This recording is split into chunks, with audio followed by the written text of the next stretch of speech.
Welcome back to another episode of our Business Outlook podcast. My name is Hannah García. I am a business reporting intern here at the Journal. Today I spoke with Doug Diefenthaler, the co-founder of VARA Winery and Distillery here in Albuquerque. We discussed the origins of winemaking in New Mexico, as well as the future of the company. I hope you enjoy this conversation.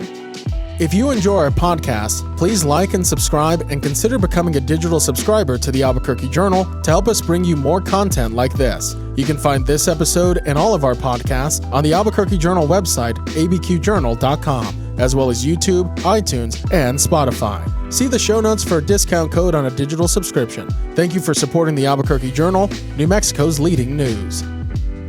Hi, Doug. Welcome in. Thanks so much for chatting with us today. Well, thanks for having me, Hannah. It's a pleasure to be here. Absolutely. I'm really curious to know, kind of based off our previous conversation, really about the history of winemaking in New Mexico, and what about that was so interesting to you in kind of co-founding and getting VARA up and running. So if you could just kind of tell me a little bit about those origins. Certainly.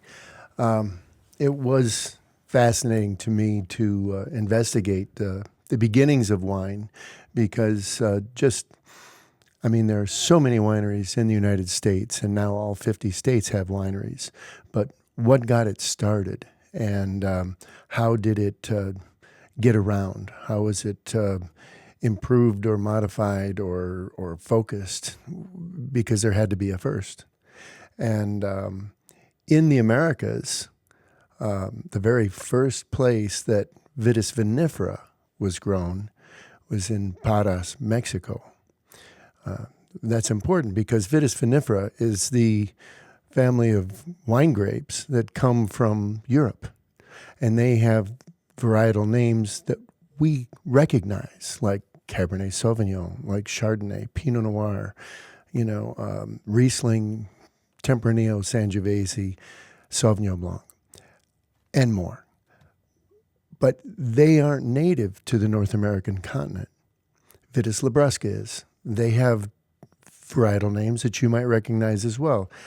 Concord, Niagara, Catawba. And the earliest settlers that came in found those, and they were a little overjoyed. There are grapes here. We can make wine here.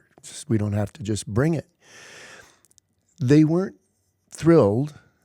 They could make wine, and it could ferment and make alcohol and make wine, but it wasn't at the quality level that they were used to consuming in Europe. Sure. So they also make pretty good jelly. So, nothing wrong with those grapes. But Vitis vinifera weren't native to the North American continent. It had to get here. So they tried bringing it in the late 1500s, early 1600s, the East Coast. It never worked. Those vines always died inside their first year of being planted, shortly after. So they were frustrated and just put it off. However, as the Spanish were settling the Americas, they decided as well that they needed to bring wine into their mission, into their development, and there were no vines native to Mexico that they could find. But bringing cuttings across and planting in Parras, Mexico in the late 1500s got the first vinifera started in what are the Americas. Now, bringing it to what is now the U.S. was a project by a monk and a friar at a mission San Antonio, just south of where Socorro, New Mexico is today. They had friends bring cuttings up the Camino Real, and they got their supplies off of ox cart deliveries of supplies along the Camino Real, different stops, all along. But a cask of wine that bounced around in the sun from Mexico or Mexico City up to Mission San Antonio was a little difficult. Not got to have cuttings. There were a couple of problems. No, we don't know exactly where these cuttings originated. There's two possibilities. We believe that Paras, Mexico, was planted with cuttings that came from the Canary Islands.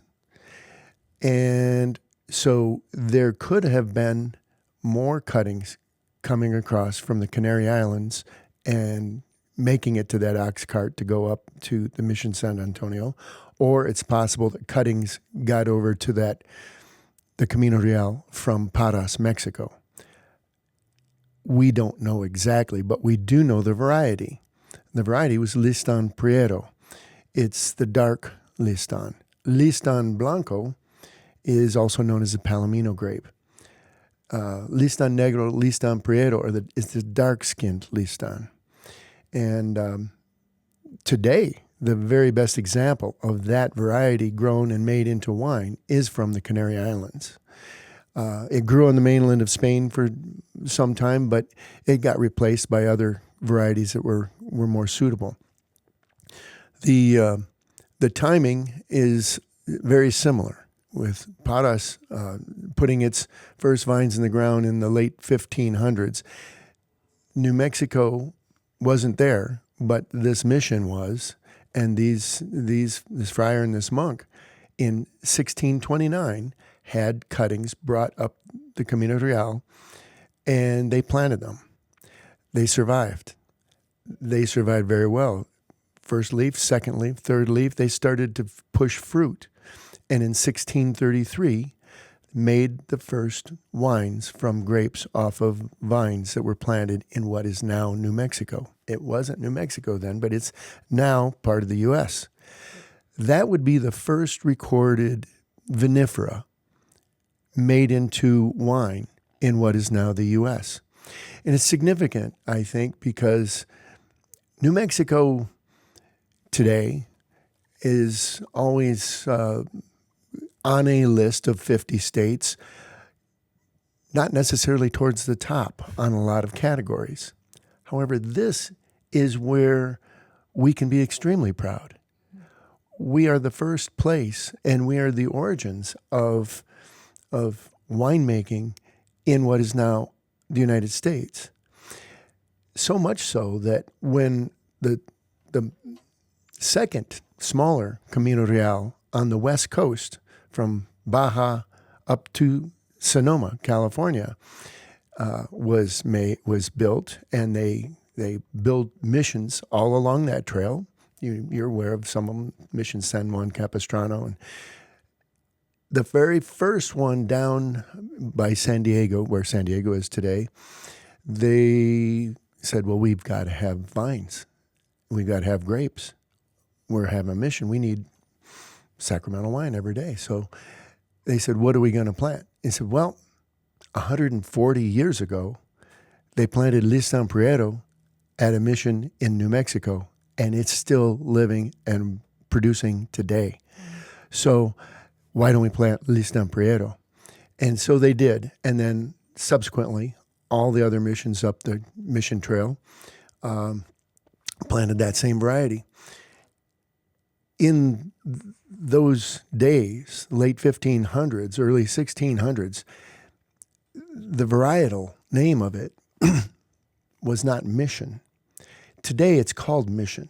And the reason is because, those vineyards over at the Mission, those Mission vines? Sure. And those grapes, those Mission grapes over there, those Mission wines, it became known as the Mission variety. And today, the official name of that variety is Mission, the Mission grape. Very interestingly, and just to bring it full circle, if you take, and they have, taken cuttings from Listan Prieto and compared them to American Mission, and the DNA is identical. Wow. So it's that variety, and it makes sense. So New Mexico today, New Spain in those days, received some cuttings of Listan Prieto, and we know that it's it's very possible that it came from Paras because they were already up and growing in the late 1500s. 1597 is when the first winery was built down there.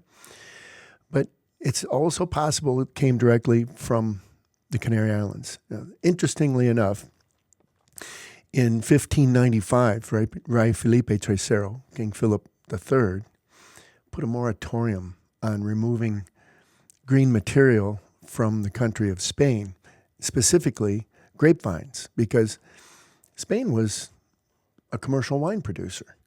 And they were getting poached for their vines, and people would come in and take cuttings and go back and plant them, and so they could make their wine and not have to buy the wine from Spain. So the king put a moratorium on it.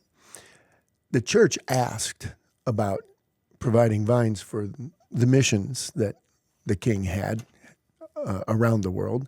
And he says, well, I don't ever want to catch you taking vines from this country.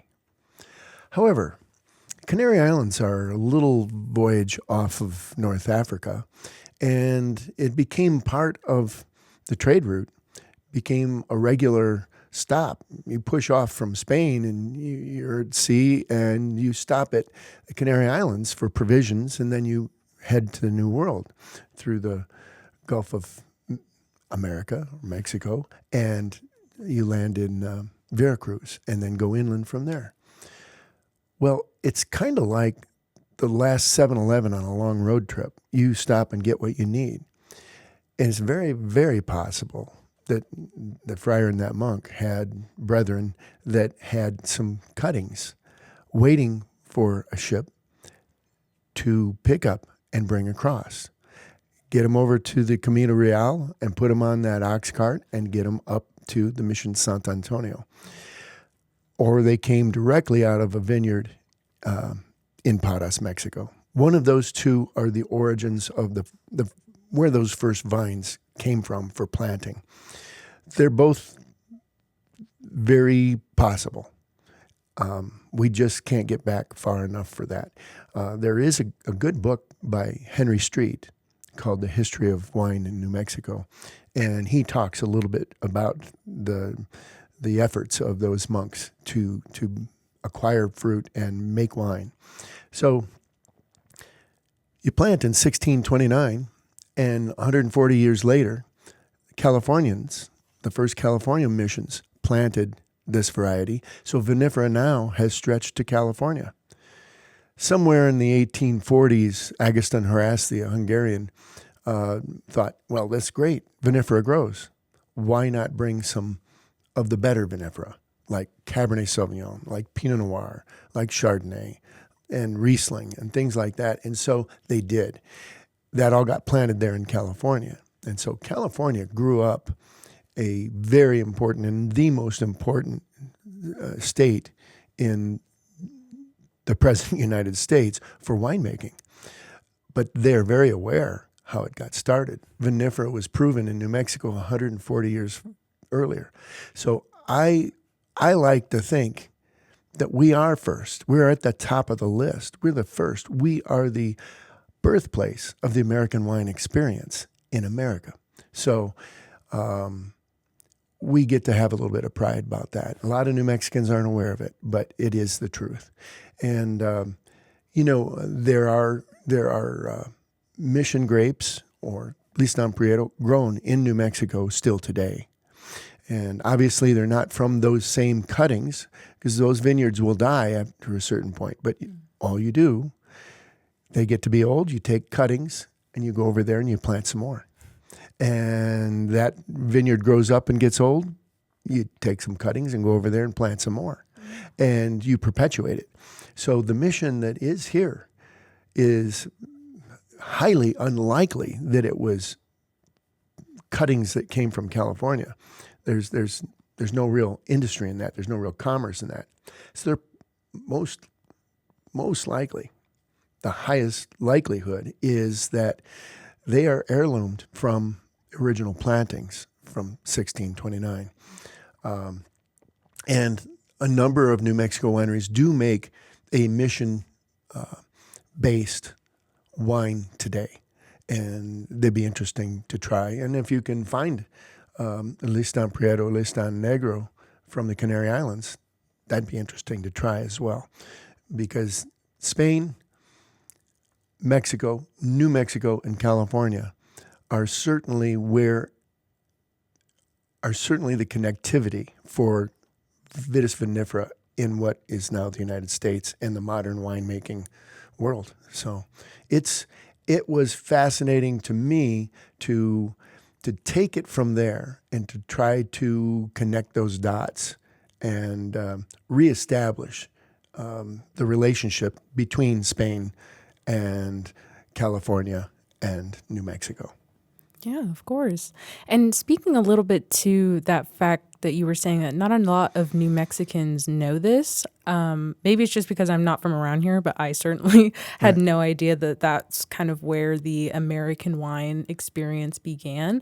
Why do you think a lot of New Mexicans don't really know this? Is this something you've just learned over? Well, I could tell you that it's the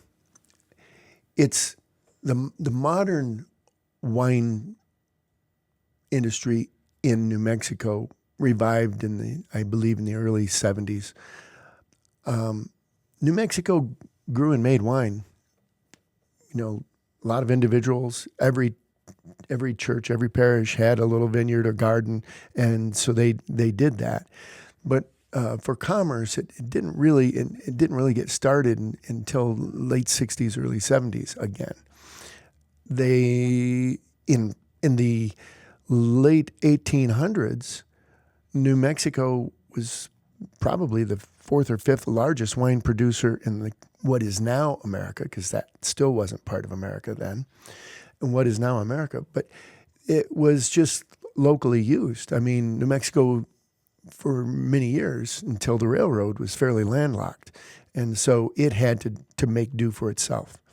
And so it grew grapes, and a great majority of it was Listan Prieto. And so I think that it wasn't prevalent. It took some of the early pioneers. I mentioned Henry Street writing that book. Well, he is an early modern New Mexico winemaker. He's unfortunately passed some time ago, but his legacy lives, and it inspired. He opened a winery and planted grapes. Opened a winery. It inspired others to do so as well, mostly along the Rio Grande somewhere. And we have, like the other 49 states, a wine business and a wine community. And but not just wine for wine's sake. And so that's why I was interested in this, is I wanted to try to look at the Spanish connectivity and then how we were the influence for California. Absolutely.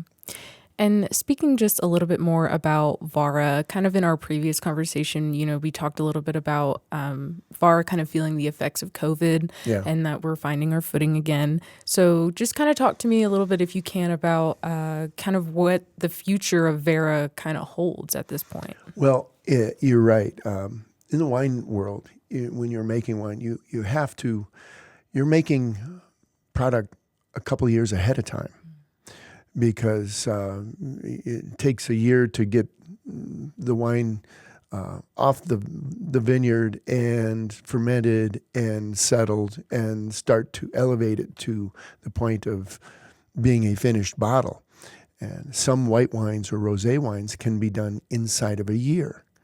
But most red wines, it's 2 years, 3 years or more, because we're talking about some aging, a little bit of time in a cask. So we were developing some real nice wines that were a combination of grapes that we hunted and selected for their quality in the south central coast of California, and getting them harvested early in the morning and on a refrigerated reefer trailer to our press here in Albuquerque 20 hours later, and pressed that juice and made that wine. We also, at the same time, My background afforded me connectivity to some very nice Spanish estates, wine producing estates. And what we did in these wineries, these wine estates, weren't accustomed to making wine to sell in bulk. They made premium wines and they bottled them themselves. What we asked those smaller estate wineries is if you've got an extra 1,000 liters that aren't going to make the blend here or there, or an extra 2,000 liters, we'd like to try and taste them and maybe buy them from you at the fermentation stable ground zero point. So it's no longer just juice. It's now fermented wine, and it's stable because of the alcohol content in it. And then it's put into 1,000-liter polyurethane food-grade totes, and 18 of them are lined up in a refrigerated container, brought over across through the port of Houston and up to Albuquerque. And we would then barrel them down. And our grapes that we made into wine from California also barreled down. Listan Prieto that we acquired from southern New Mexico, also in a barreled down. And so we started to then try to consider how we could make a better final wine by blending than any of those three sources were on their own. And we did that, and with great success. We had a wonderful assistance and direction from Bob and Louisa Lindquist from California, longtime star winemakers in their own right, and they knew these varieties, and they helped with finishing, elevating, and blending the wines into finished product. And so we had a considerable inventory and a lot of soon-to-be markets waiting for final meetings with us to start distribution in other states throughout the country. And that was by the end of 2019, appointments made for the first quarter of 2020. And then started to get a phone call or two about, hey, why don't we push this meeting for a month? And, 3-4 weeks, let the curve soften a little bit. And 2, 3, 4 weeks turned into 2, 3, 4 years. You can't stop collecting the grapes and making the wine. So we ended up with a lot of wine and an inventory such that we had to stop just harvesting and pressing and producing for table wine because there's plenty of inventory there. But sparkling wine, along the way, Laurent Grouet in 2020, late 2020, left his namesake winery because there was a sale by his family to another company, a wine company in the Pacific Northwest. And he was wondering what he might be doing, and I was wondering where we were going to get a sparkling winemaker. Having met Laurent in 1989 and helping him with my previous company, New Mexico Wine Patrol, develop New Mexico market for Grouet wines and then start to take them out of the state, we understood just what could be done with sparkling wine from New Mexico. So he joined in December of 20, and in February, the first week of February of 21, we put down our first New Mexico and American sparkling wine en tirage, méthode champenoise, méthode traditionnelle, en tirage for resting until disgorging. And we did that first disgorging in the summer of 23. And so while we put a pause on table wine and table wine making, we started to ramp our sparkling wine making program. And right now it's receiving high acclaim both coasts and around the country. we'll soon be opening. We already have California open, but we'll soon be opening other states within weeks, and there'll be other markets that'll start opening. But so we'll just shift gears a little bit, point outward with sparkling wine, and follow up with maybe some rosé or something like that. And then when there is a good established set of venues, we'll bring back more table wine. Absolutely. Well, Doug, thank you so much for your time today. I cannot wait to see where VARA goes. Well, we're excited about it. And the thing that I could suggest is you see a bottle of VARA, grab it, open it, try it. I think you're going to be very pleasantly surprised.